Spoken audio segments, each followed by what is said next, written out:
welcome to the penultimate Eredivisie review of the season. With every game kicking off at the same time, there was drama at the top and the bottom, with relegation issues, Champions League places, and the title itself all at stake. All of the action from a night of twists and turns is coming up over the course of the next hour. We kick off with leaders Ajax, who made the trip to the Eridivisie's northernmost outpost of Groningen and were into their stride early in a game they had to win. But they found the home side's keeper Etienne Vassen in decent form. His first save denied Bertrand Traoré, while Brian Brobby fluffed the follow-up.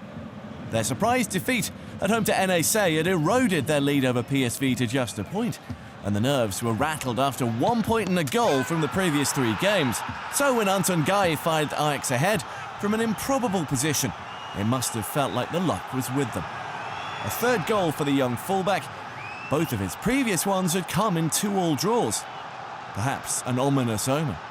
But for now there was relief, as well as joy. Teams have found it very difficult to come here and get results. Groningen had lost only 3 home games all season. That was the 13th time they'd conceded.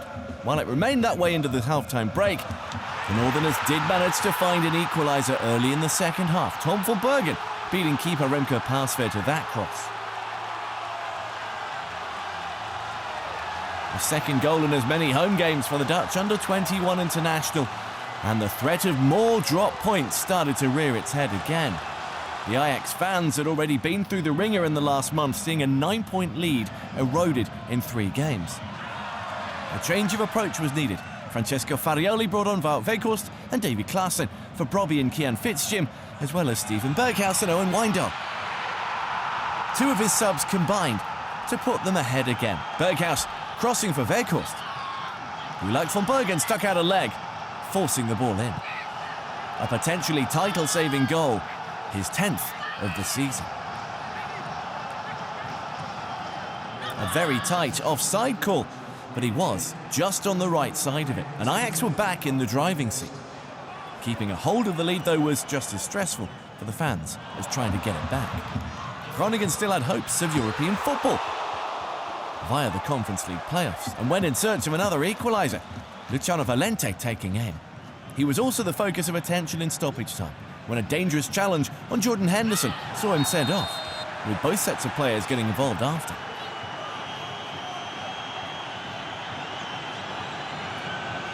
Plenty for the referee to keep an eye on here. Jeroen Manschot eventually pulled out a red card for Valente.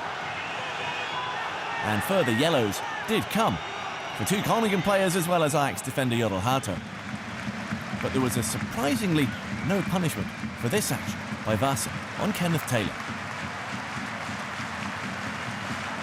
Plenty more drama still to come, starting with a free kick conceded by Josip Šutalo. Even though the Croatian got the ball, he was penalised for a high boot.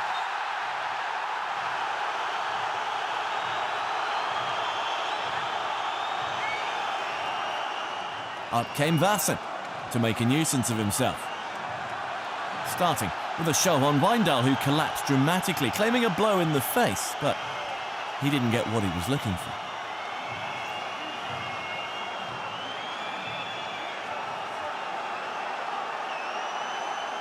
Unfortunately for Ajax, Groningen did, through the unlikely figure of Tijmen Blokzijl. The 20-year-old defender prodded in a loose ball for his first senior goal, breaking Ajax hearts and handing the initiative to PSV. It wasn't great work from Pasveer, who'd come out to claim the ball and didn't, forcing his defenders to clear off the line, but not far enough.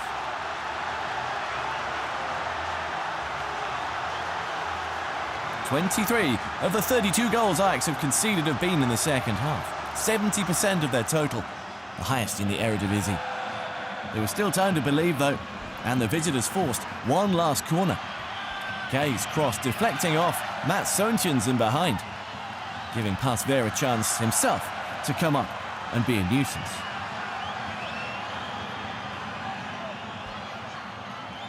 Berghuis took on the final opportunity, hoping to be a hero on his 350th Eredivisie appearance. But nothing came of it, Wijndal, the one who had a couple of swipes at a shot instead of trying to lay it off to a teammate, and Groningen escaped with a first point against Ajax since October of 2020.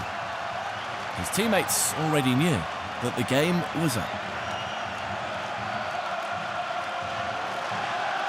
After nearly 12 and a half minutes of stoppage time, the final whistle was eventually blown, confirming that Ajax had dropped 10 points in 4 vital games at the end of the season. Another painful result in a month full of them. They have to win at home to FC Twente on Sunday and hope PSV drop points. Somehow, Vassen then made the aftermath all about him.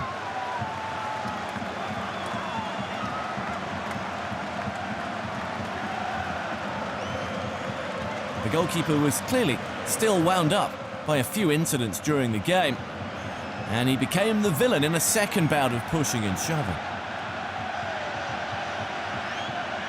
Twice he was seemingly contained by teammates, but both times he broke free again. There is now an FA investigation into him, reportedly punching Ajax assistant coach Felipe Sanchez Matios here while he was on the floor.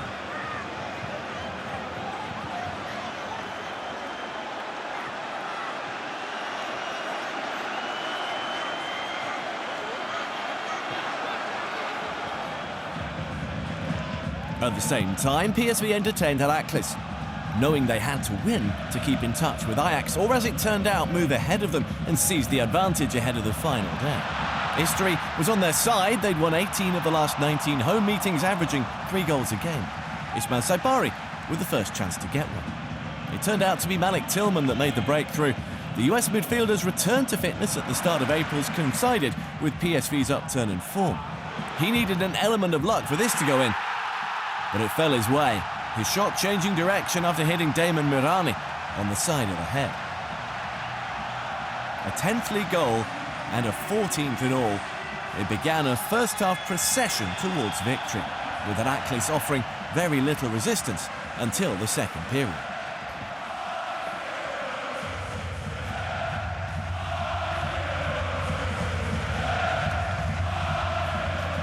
Less than 3 minutes after that first goal came the second, when the visitors gave away possession under PSV pressure.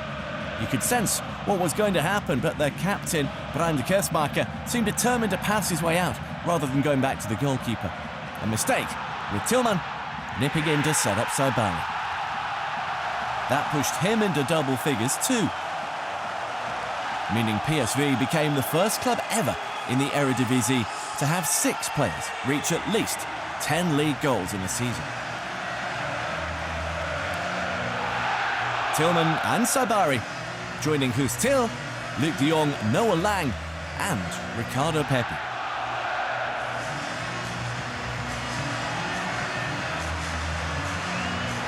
Some fans were in no doubt about where this renaissance was now going to lead, particularly with Ajax still drawing at this point. A match that many were keeping tabs on.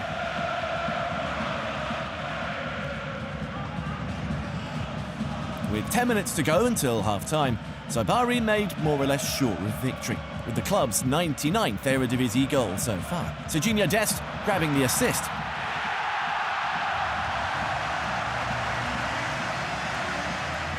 But it was Joey Veerman's quick and astute pass which had picked him out. A reward for their almost total pressure and pressing, with the game predominantly played inside Heracles territory. Saibari now had 11 goals and 11 assists, bringing up another milestone. They're the first team in 20 years to have 3 players in double figures for both. They were definitely enjoying themselves and secured a 4th goal before half-time too, even though the mood had dipped a little, with fans having now found out Ajax were leading Groningen. Mauro Junior and Lang were proving hard to contain down on the left-hand side, and the Brazilian helped the Dutch winger to put the ball in for de Jong, who surprisingly had only found the net twice in the last 2 months. Here, he had to settle for a corner. And from there, they worked the ball quickly but simply around to Tillman, who found the top corner.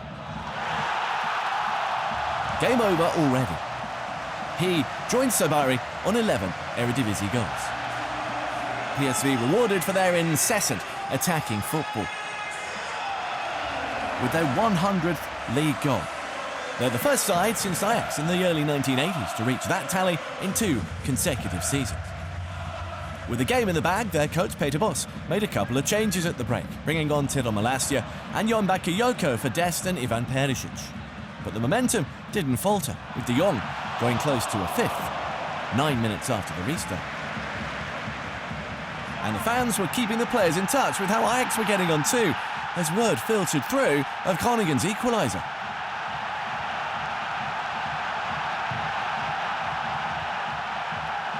There were a good 15 minutes of celebration before that same grapevine of information then delivered news of a second Ajax goal.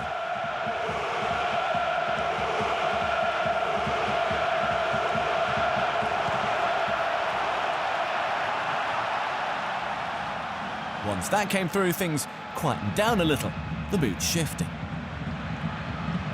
It was inevitable, perhaps, that fans' attentions would turn elsewhere, with this game effectively over, and they all briefly became Groningen supporters. A well-taken consolation goal from Alia Engels, just ahead of the last 15 minutes, got the away fans on their feet and making some rare noise.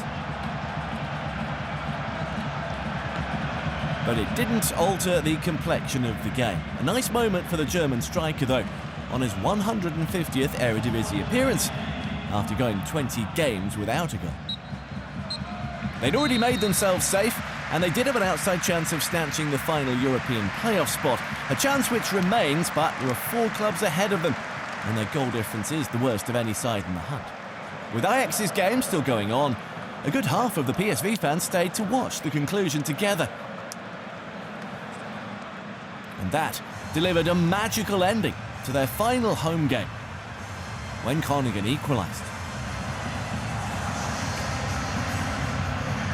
Having stayed around 2, the players soon realised what was going on.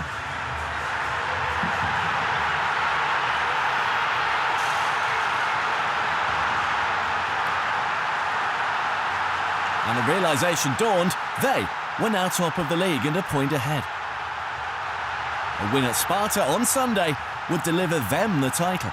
Even the normally pragmatic boss got caught up in it, before asserting that they still had a job to do.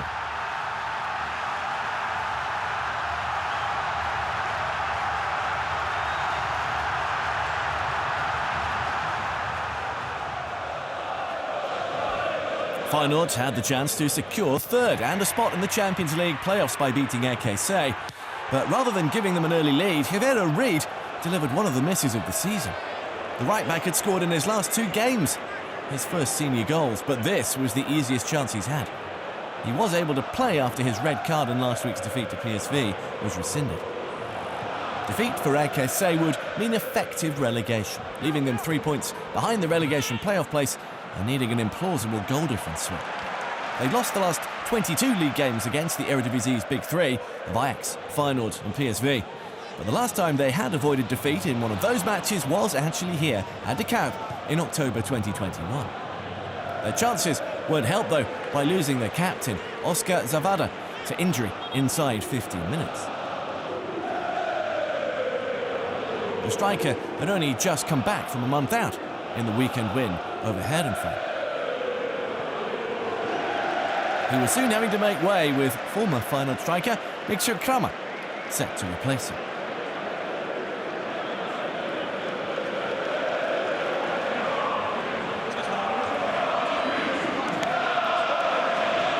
The hosts had one of their own key players back for a first start since the middle of January.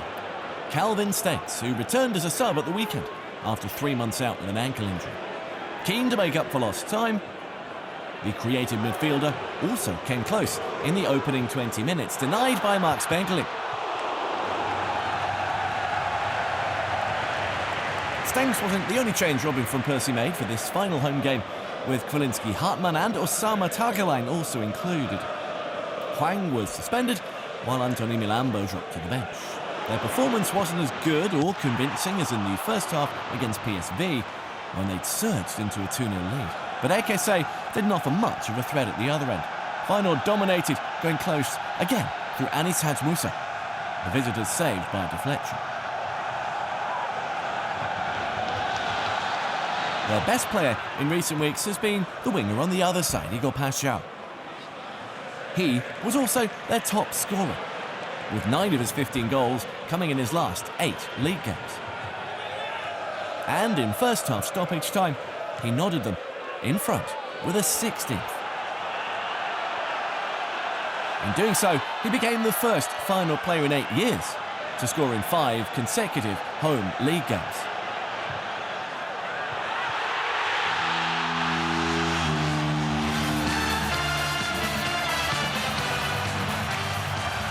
Hadj Musa providing the perfect delivery.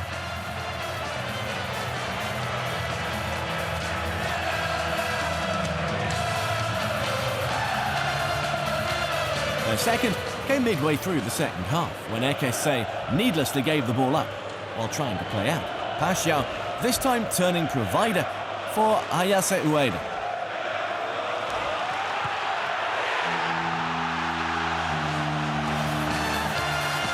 A 7th for the Japanese international, and the final goal announced at the Kuip by Peter Houtman.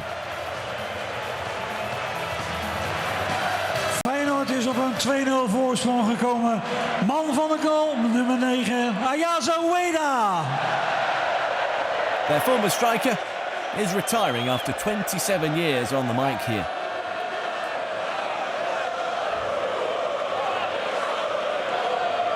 And just inside the final 20 minutes, the whole stadium rose to give him a send-off.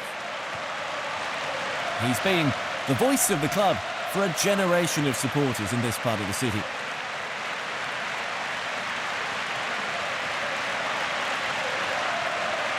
And he'll be a very difficult man and voice to follow. Injured players Quinton Timber and Justin Byler joined in. CEO Dennis de Kloese was also paying tribute.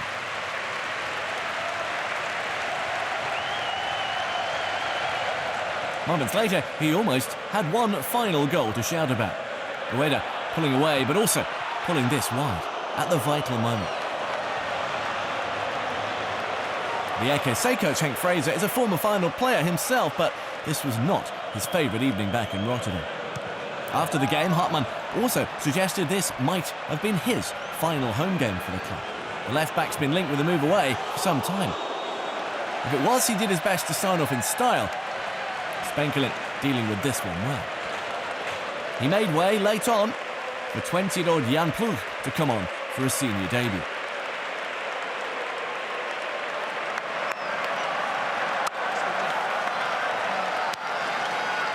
In the same way that defeat was the end of Ekese's hopes of survival, Feyenoord's win also all but guaranteed them third place. Utrecht had the chance to remain 3 points behind if they won against Sparta Rotterdam, but the goal difference is 23 worse off. So, after a season of standout results in the Champions League, Feyenoord will have a playoff to look forward to in summer in order to get back there. Ekese's failure to win for the first time this century here meant their 6-year stay in the Eredivisie was over.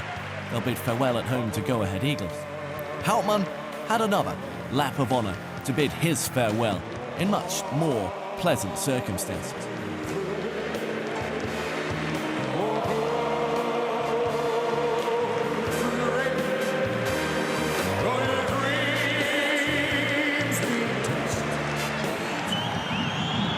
Twente and AZ were 5th and 6th respectively, a point apart, meaning a win would guarantee the hosts would finish there. That was important, as it would guarantee a home semi-final in the European playoffs and a home final if they made it. But it was AZ that made the perfect start, with Ruben van Bommel volleying them in front after 2 minutes. Coach Martin Martins had asked for a fast start in order for them to control their own fate. A really well-controlled finish from Sven Meinen's cross, the two then celebrating together. The first league goal for the winger since August and the third in all.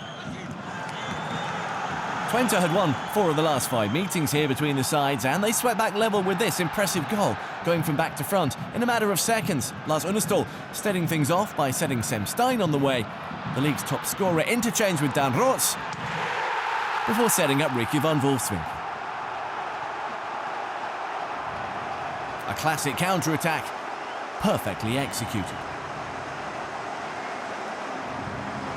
A 7th league goal for their number 9 too, and a 7th assist for Stein to go with his 24 goals.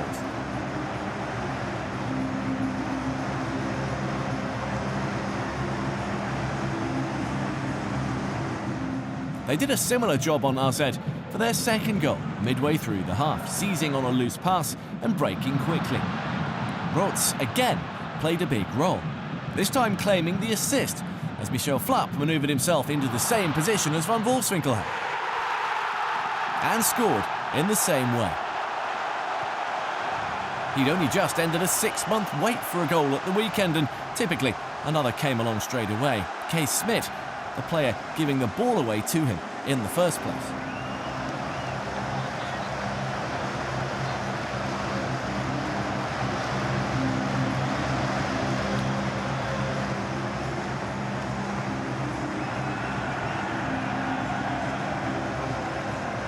Had they succeeded in moving 2 goals ahead, it could have been decisive for the club from Enschede. Instead, AZ held on, with Stein bearing down on goal, choosing to go it alone rather than set up Flapp again.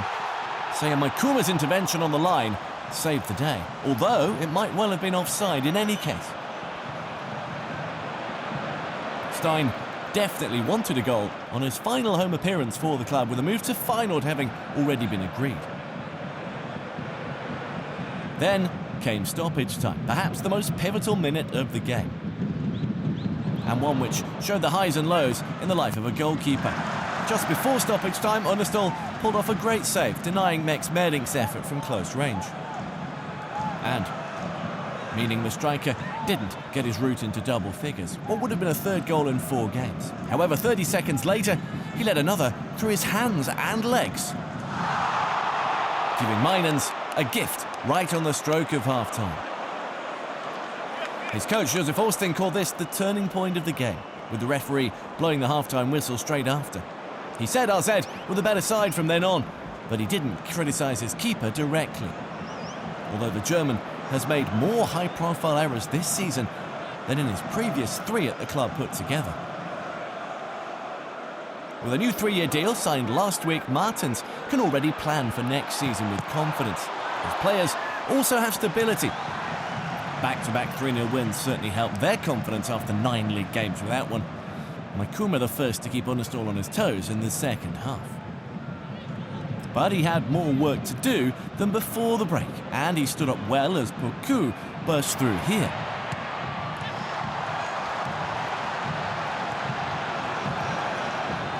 Although he was caught out for the winner, as were the RZ back line, with the ball going through his legs again. Denzel Cassius, the man sweeping it home just 7 minutes after coming on.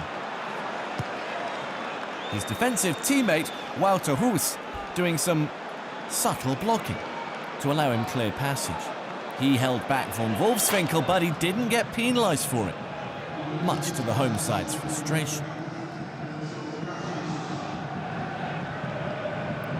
Stein's last chance of signing off in front of his home fans was a good one, but his well-struck set-piece was equally well dealt with by Rome Jaden Owusu-Oduro.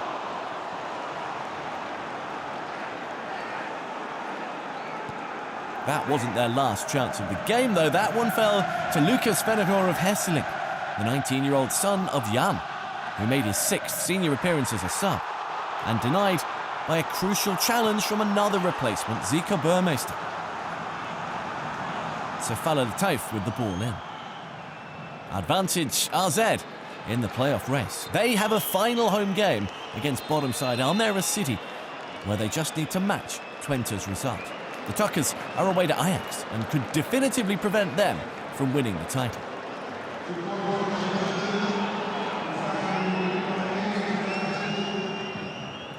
With Feyenoord having won, Utrecht's hopes of 3rd place were over, but as they kicked off at the same time, they didn't know that. The home side's weekend defeat at Twente proved crucial in the end, the same side that also inflicted Sparta's last loss earlier this month. But they bounced back to beat Almere City, and here they took the lead on 11 minutes. Tobias Lauritzen converting at the second attempt. Some uncoordinated defending from Nick Westerlund was to blame here, the ball hitting him on the backside and falling kindly for the big striker. They still harboured hopes of sneaking into the European playoffs, and a win would move them into 8th. Utrecht couldn't be caught in 4th and so already had a guaranteed spot in the qualifying rounds of the Europa League. They also had both first-choice wingers back. First of all, Johan Katlin on the left, who'd recovered from injury, looking to test out Nicolai with his side's best chance of the opening half hour. On the other side, Miguel Rodriguez returned from suspension, and the Spaniard was the one to benefit from this move as his side's pressing saw them win the ball back quickly. Ole coming out to meet the threat, and once again, the Sparta captain saw it off. However, less than a minute later, they were level as Paxton Aronson scored for the second home game in a row. Likely his last at the club, given he's on loan from Frankfurt.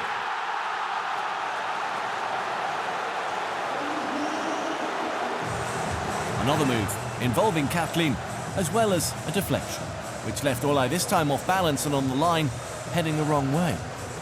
A 9th for Aronson of what has been an impressive season of confidence building at a club where he's become hugely popular. He was also the one setting up their first chance of the second half, pulling wide, as he often does, to produce a decent cross. Soufiane El Karouani arrowing it across. The left-back's another who might have been appearing in Utrecht colours for the final time here. Rodriguez will be back, having made his loan from Celta Vigo a permanent deal, but he fared no better than the rest. And from the resulting throw-out, Sparta's pace was well utilised. Von Bergen, one of the quickest in the top flight. Alonso and Wanga looked to be keeping up until a shirt pull, but that didn't feature in deciding whether this, from Mohamed Nasso, should stand or not. Instead, the focus was on Ole and his throw-out. Multiple times a game, it appears that a keeper has kicked the ball out of his hands from the edge of the box and perhaps still had a little touch on it with a glove as he carried over the line. That, once again, was an issue here. Normally, it isn't picked up. This time, it was ruled out for a handball.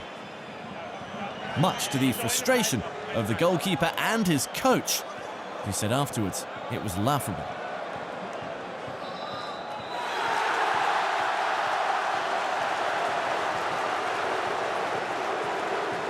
The home side had their moments late on.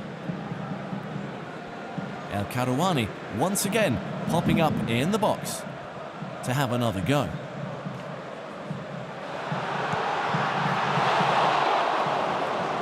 They looked the more likely to win it in the closing stages, but their momentum was halted a little by a stoppage in the game for a medical emergency in the stand behind Ole's goal.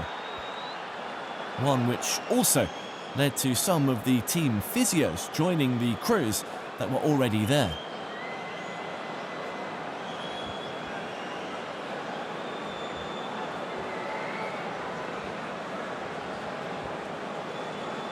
A nervous wait ensued for all before it was established that the person in question was stable and also okay to move.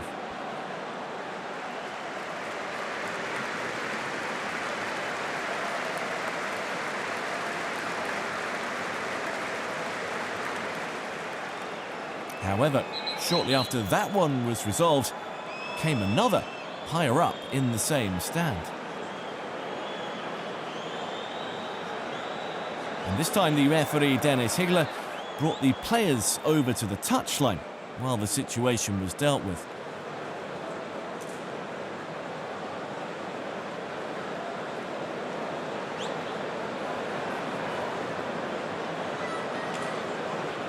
The result was 17 minutes of stoppage time in total.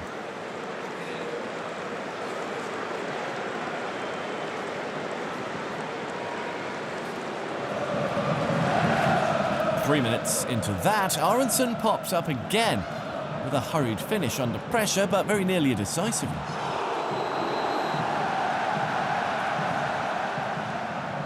Sparta had their moment, or they wanted to, but once again, it was taken away by something that their keeper did wrong. This time he took a goal kick with the ball still moving.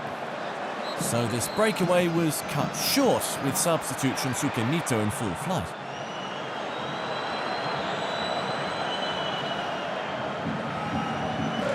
The last chance fell to Adrian Blake, who'd replaced Kathleen. The English winger couldn't keep it down though and give his side a winning send-off at home. The final day sees them travel to Fortuna Sittard. He may have been sacked by Ajax, but perhaps Stein can enable them to win the league by beating PSV in Sparta's last outing. This was shaping up to be Heerenveen's worst ever Eredivisie season on the road. For Go-Ahead Eagles, it was one of their best all told, with the Dutch Cup secured and Europa League football on the menu next season. But a slow start allowed the visitors to threaten first through Milos Lukovic, who was given his first start in 2 months.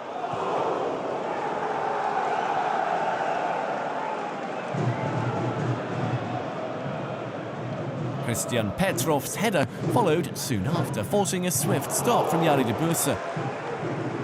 The Bulgarian joined in January but made only one appearance that month and had to wait until 3 weeks ago for his next. De Bursa, meanwhile, has been one of the Eagles' most consistent performers. However, as a team, they'd been on something of a downer since winning the cup just under a month ago, drawing at Almere City and Pek Zwolle while losing at home to AZ. They were a bit more like their old selves in the IJssel derby in Zwolle at the weekend, but the finishing still left a bit to be desired. Mati Sure wasting this.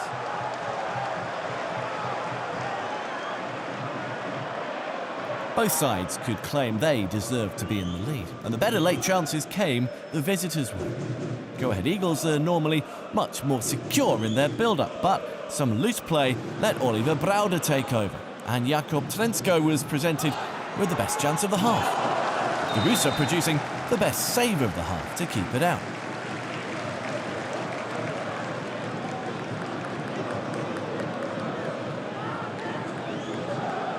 Heerenveen coach Robin Veltman said he wanted to see bravado from his side, and they did show character in the first period. But it ended on a sour note for them, with the referee not allowing them to take the corner that they'd won here. The official, Robin Hensken, said it was due to Levi Smans eating up the remaining seconds by coming over to consult with Mats Koolert about what to do with the set piece. So by the time that he trotted over to take it, the 45 minutes were up, and the referee wasn't adding stoppage time. Despite the protests from skipper Luc Brouwers, the referee wasn't having any of it.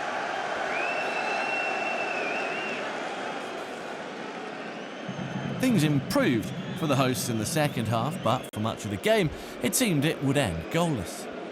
After 9 sub-appearances, a first start came for 18-year-old Asa Herbus, a Dutch under-18 international. His perseverance led to another shot from Trensko, which the home goalkeeper once again performed well to keep out. It appeared the two sides were cancelling each other out.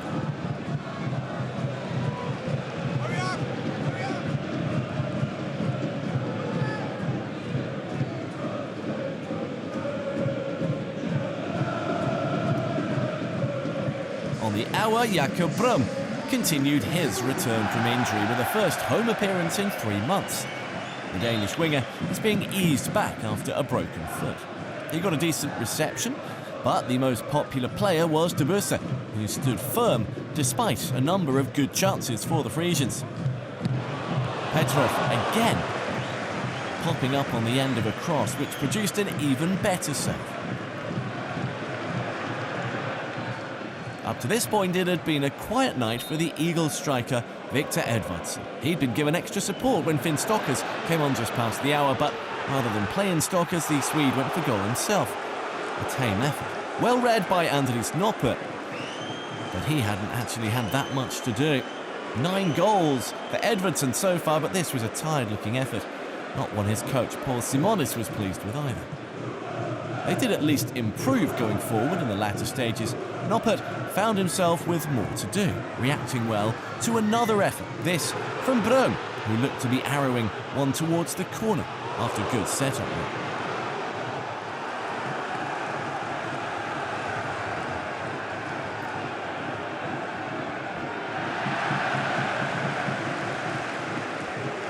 Then, with just 2 minutes of normal time remaining, the home side finally struck in similar fashion to their previous chances.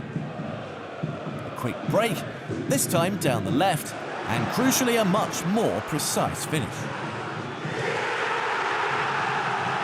Sure, the one to unlock things with just his 3rd league goal for the club.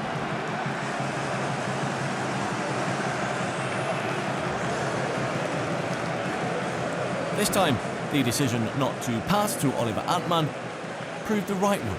Just. The finish couldn't have been placed any better. A frantic finale saw both sides go close to scoring. Heerenveen a fraction away thanks to Smans, who was one of their liveliest performers.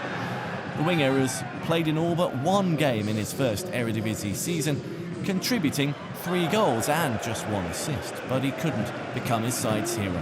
A point would have meant they remained in 8th, but they also didn't concede again as Edvardsen looked to have chosen wrongly once more. A well-timed run, but perhaps he sensed a pass for Stokkers would be a difficult one.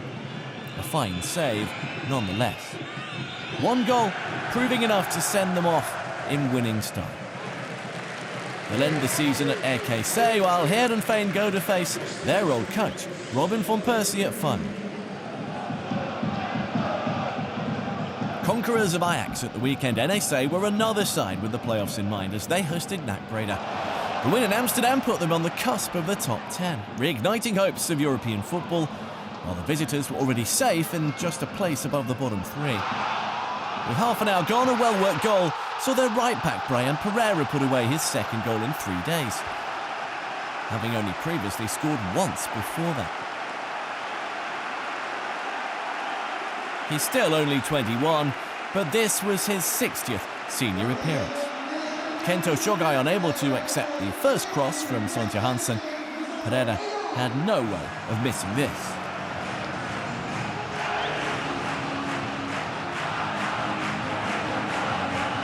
On the day, they're a match for anyone, as they showed last time out, and in draws against Feyenoord, PSV and AZ. But NEC have also lost to 3 of the bottom 4, including NAC back in October. And generally they don't score enough goals. Lars Orden Larsen missed this one after good work from Sami Weisse. The Norwegian's been a bit-part player this season, missing the first half with a knee injury. This was only his 4th start. Weisse, though, has worked his way from being a sub to a regular starter, and the 20-year-old looks to have a bright future. It's proved a positive end to a largely disappointing season for the hosts, who are bidding farewell to coach Roy Meyer in the summer after 5 years in charge and more than 6 years at the club in total. While for the visitors, staying up has made it a successful one, even though they offered little here, bar a header from Sidney van Hooydonk in the last minute of normal time.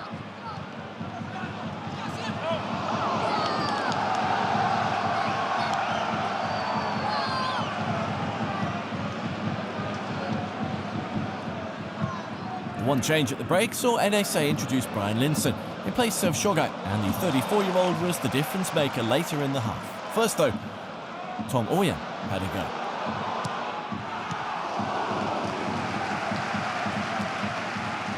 Meyer might well get another couple of games at the helm if the goal of the playoffs is achieved, but he's happy with where he's leaving the club. He reached the cup final with them last season, but they have a number of talented youngsters this season too, as well as some with great experience. NAC had a better first half of the campaign than second and have won only once in 2025. Their winless run stretching to 13 matches, 6 of them defeats. Their finishing didn't get better in the second period. Leo Zawa was given a rest on the bench, German Raul Paula taking a place on the left, and not convincing. In contrast, Linssen had one of his best games since joining NEC in January following 2.5 years in Japan. And when another disappointing, ineffective move for NAC broke down, he was the one to benefit. beating the offside trap and then beating debutant Kostas Lamprou in the net goal with a tidy finish. He didn't seem sure at first, maybe feeling he might have been offside, but the goal stood. Just his third, against a keeper he played with at Vitesse 6 years ago. Less than 3 minutes later, he was celebrating again after what he called probably the best goal of his career. And no wonder. Taking aim from inside his own half, he spotted Lamprou was off his line and simply went for it. With the perfect outcome. A very late entrant for the goal of the season, but it has shot right up towards the top. That is going to be hard to beat in the final reckoning. He got everybody in the stands bouncing.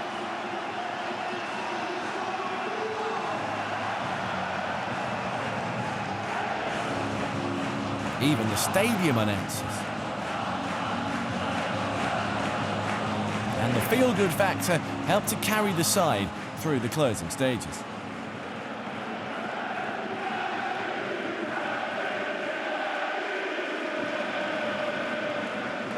It helped that their opponents still couldn't finish. Sub Kasper Kostorts fared no better than those before him. It all worked out perfectly for Lasse Schöne, who's retiring at the end of the season after a stellar career. He'll turn 39 at the end of the month, and after his 8th campaign with NAC over 2 spells, he bid farewell to the home fans, taking the armband. Over 7 trophy-laden seasons with Ajax, he also established his reputation as a set-piece specialist, nearly setting up Lintzen for a hat-trick with his first opportunity. The midfielder decided last summer this would be his last season, so he's had time to get used to the idea. Meyer's future remains unclear for now. Perhaps it'll start with a break from the rigours of top-flight coaching. He was lucky enough to sign off with a clean sheet. Kostorts kept getting in good positions, but the Pole wasn't producing good finishes. He'll end his loan next week. Only 3 goals so far. Schöne got another ovation when Meyer elected to take him off after 91 minutes. Something the midfielder hadn't been told in advance. And he was able to address the fans afterwards too.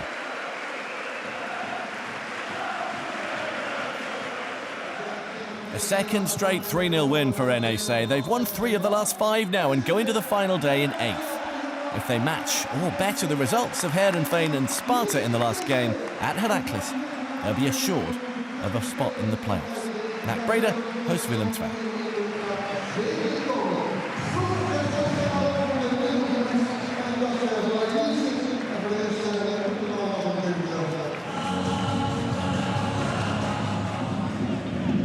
Almere City continued to believe they could avoid automatic relegation, but only a win over Fortuna Sittard would be enough to take their fight to the final day. Things started well enough, and they took the lead on 14 minutes through top scorer Junior Cadil, who finished off a really well-constructed move. The kind of football their coach Jürgen Reistag has been instilling since he joined over the winter, but their finishing mostly hasn't been good enough to take advantage.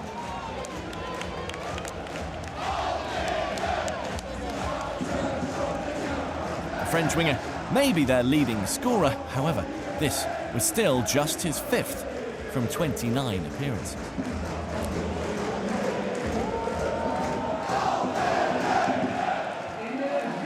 This has been a difficult week for the visitors, who revealed on Tuesday that the club didn't meet the requirements for a UEFA licence, so wouldn't be competing in the European playoffs even if they made the top 9. Understandably, many of their fans took the news badly. This display of pyrotechnics was aimed at Fortuna's hierarchy. Their interim managing director, Martijn Merckx, said in a statement it was a situation he'd inherited, and when he arrived at the club they didn't even have an accountant who could do an audit and submit a report into their finances, which UEFA require. Once the smoke had cleared, the game got underway again, and the same kind of move that had opened the visitors up for the goal nearly worked once more for Charles Brim. However, he then had to wait for support. It did arrive and in good order, but Thomas Robinet, who put the ball away, was offside. So his tally remains at just 1 goal. Another of their French legion, he top scored with 11 last season. The movement in the build-up was fine, but Their number 9 made his start a little too early.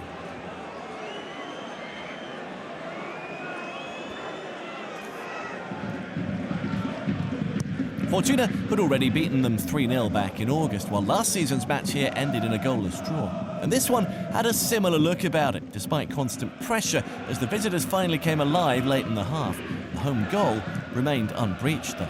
Every time it looked like they might clear this, it came back via a deflection or a Fortuna foot.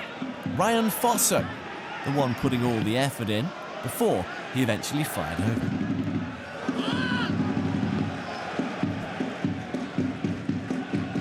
The quality just wasn't there from either side, which didn't make for much of a spectacle.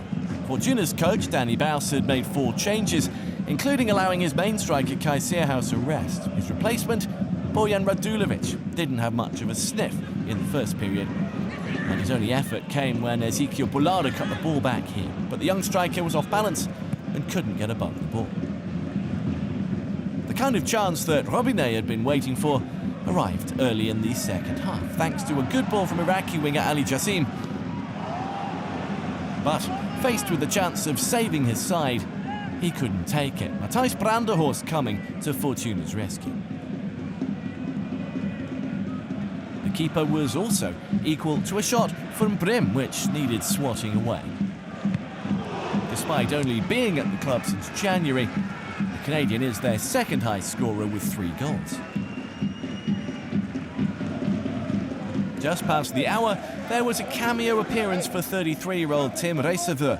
He's in his 3rd spell at the club and has played more times for them than anyone else. However, this was just his 4th appearance in the Eredivisie. With 12 minutes of normal time to go, the hosts were still clinging on and looking like they could take the battle right to the wire. However, another late rally saw Fortuna snatch an equaliser, breaking the home side's hearts. Christopher Pedersen nearly got it, the Swedish winger who'd been one of their scorers in the first meeting. A smart stop from Nordenbacher denied him. When the ball came back, Radulovic made no mistake. The first goal for the Serb, who's on loan from Huddersfield Town. And their fate, which had looked likely for some time, was now finally sealed. Not easy to take for the Almere City fans, nor for their CEO, John Bess. Both sides might well have won it late on. Sierhaus came off the bench to aid the fight, but didn't add to his goal last week, firing his only chance over the top. And then a break from Tom Hay, Almera's most experienced player, led to the ball ending up in the net, put there by substitute Baptiste Guillaume. However, the Belgian was offside, a decision reached quickly, but not enjoyed by Rijsdijk and his staff. It was confirmed by the VAR. The Belgian had not been able to hang back enough, and the cross from Ruben Providence caught him out. Even if no one could quite accept it, especially those of his teammates who were powerless to help, such as injured Joachim Ritmeister van der Kamp. Rijsdijk had already signed a new deal last month and will be staying on regardless, but his side simply haven't had the quality, either under him or when previous coach Hedwiges Maduro was in charge. So after 2 seasons of Eredivisie football, the first their maiden in the top flight, the side from Flevoland will be back in the 2nd tier next season.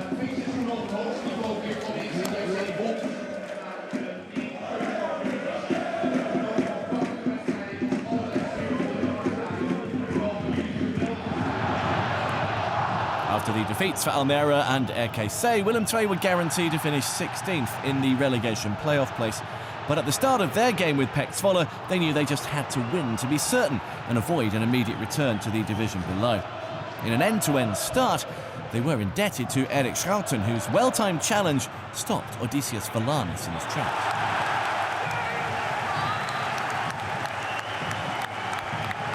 Zwolle were already safe. They'd lost only 1 of the last 7 to Feyenoord at the end of last month. Willem II hadn't won since December and had lost all but 3 games this year. Eliana Reinders was the next to give them a scare. Since sacking coach Peter Maas, his former assistant Christoph Olbrecht has been in charge, and he'll carry on for the relegation playoff. This was about making sure that was as bad as it got and building up some of the fragile confidence, but the visitors had the better of things. Yunus Namli going close from the edge of the box. If they are to get out of trouble, Willem II will need their most talented playmaker, Ringo Mervelt, to be on top form. He scored the only goal when the sides met in December in what was their last away win. For the second successive game, he produced a brilliant solo run, which almost resulted in a goal. This time, he was foiled by last-ditch defending.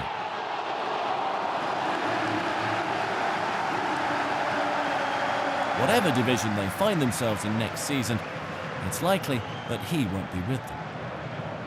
That chance was something of a rarity, and Zwolle continued to have the better of the half. Dylan Mbayo, their Belgian winger, was the next to have a go, his shot deflecting behind for what proved a crucial corner. Until 2 weeks ago, Namli hadn't scored all season, but after his brilliant effort here, he has 3 in his last 3 games. If Willem II's players had watched the previous 2 as part of preparation, then they were forewarned, but still nowhere near quick enough to close him down. Zwolle too might struggle to keep a hold of him.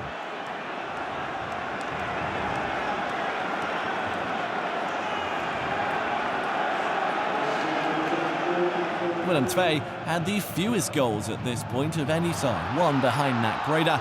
Belgian striker Kian Vassen hasn't hit the heights expected of him.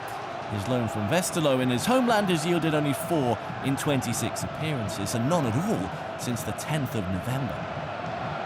A misfiring forward and a leaky defence is a recipe for trouble. And when they conceded a second, 5 minutes before the break, trouble looked like what they had on their plate. However, they were let off the hook when the referee spotted Mbayo had used his arm to control the ball. It was checked by the VAR, but they came to the same conclusion. So, at half-time, the deficit was just 1 goal.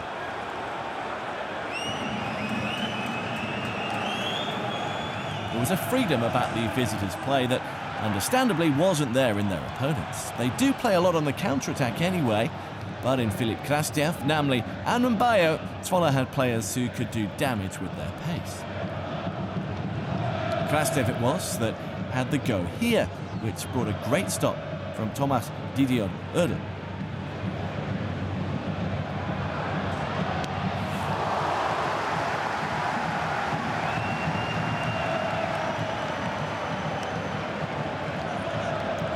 And from the corner, they also came close. Anwar El Azouzi rising highest but smacking an effort off the bar. Just the 1 goal for him so far this season.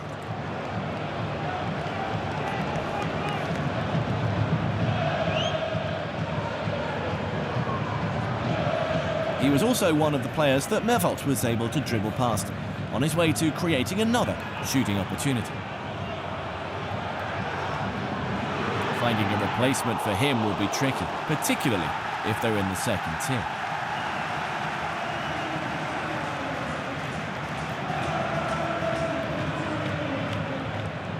Just past the hour, Jeremy Bokila replaced Vassen, and one of his first involvements came here, as he robbed a dithering Simon Graves and launched forward, only to launch one into the crowd. However, the stroke of luck they were waiting for arrived 7 minutes later, when Jesse Bosch's shot into the ground was deflected up and into the corner. An impressive bit of work from the midfielder. With 6 goals, it's the best scoring season of his career. Unfortunately, too many of his teammates have not been able to follow suit.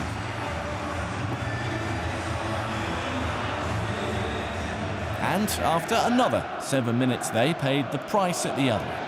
Reinders showing great composure to dance through and finish. The first goal in almost 15 months for him. A win for his side and a nervy wait for the hosts to find out the results from elsewhere.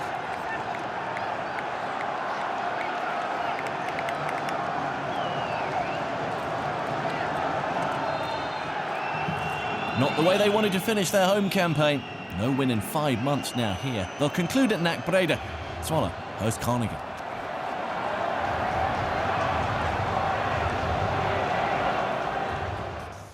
So after Ajax's 4-game nightmare run, the title is now PSV's to lose. They have a 1-point lead into the final round, just as here, all of those games kick off at the same time. Almere City are down with RKC set to join them, but the final European playoff slots are still to be decided. Feyenoord are secure in third, Willem II will be third bottom, but any one of 5 sides could still finish ninth. We'll be back with all the action from the final day next time. Until then, from me, Jonathan Beck, it's goodbye.